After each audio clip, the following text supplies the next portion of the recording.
we supply them with about 1.8 million tons, 1.8 million tons of food and aid. That's an enormous amount. And that's why you didn't have mass starvation at all. And we're accused of starvation. So what happened? As we were supplying these aid trucks, Hamas looted them. They took a good chunk for themselves, and the remainder they sold to the civilian population at exorbitant prices. And thereby, they funded their own recruits, new recruits, because we were able to kill a lot of terrorists. So they have to replenish their war machine, their terrorist machine, their terrorist army. What I do know, however, is that the needs are 500 to 600 trucks at a minimum that should go into Gaza loaded with supplies, not only food, but also medicine, medical supplies, vaccines for children, fuel, water, and other basics for people's survival. And we're very, very, very far from reaching that target. As you have these talks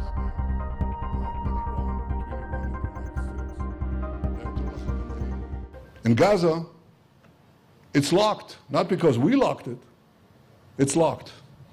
I'm in the foreign ministry right now, so I have to be a diplomat. You explain later, Gidon, why the southern border is locked. We didn't lock it. People want to leave, but they can't. So it's the biggest open air jail in the world. As far as we're concerned, we'll let anybody leave. If you want to leave, leave. But they can't. And within that locked arena, it's a very small place. It's like one of your big towns, big metropolises, okay? Within that, there are war zones, combat zones. And Hamas is trying to lock the Palestinians, civilian population, within the place where we conduct the war. That's what they do.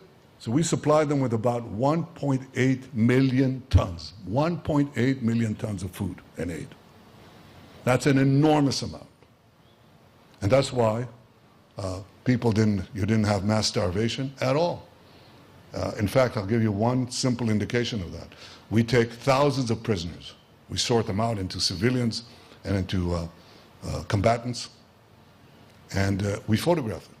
And you can see those photographs, those videos. What's the first thing you do when you take a prisoner in Gaza? The first thing you do is you tell them, take your shirt off. We want to see that there's no suicide vest. Thousands and thousands of prisoners have taken their shirt off. And you don't see one, not one, emaciated. Not a single case. From the beginning of the war till the present. In fact, you see quite the opposite because you don't get that much exercise, certainly not in tunnels. But you get food.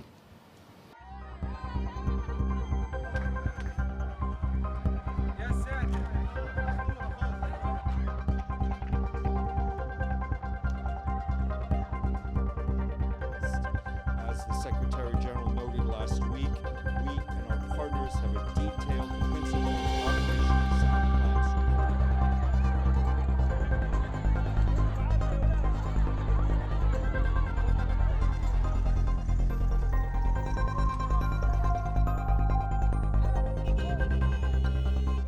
What I do know, however, is that the needs are 500 to 600 trucks at a minimum that should go into Gaza loaded with supplies, not only food, but also medicine, medical supplies, vaccines for children, fuel, water, and other basics for people's survival. And we're very, very, very far from reaching that target. Turning to the situation in Gaza, and I can tell you that we have been watching the video coming out of Gaza around one of the distribution points set up by the Gaza Humanitarian Foundation, and frankly, these images are heartbreaking to say the least. As the Secretary General noted last week, we and our partners have a detailed, principled, operationally sound plan supported by member states to get aid to desperate population.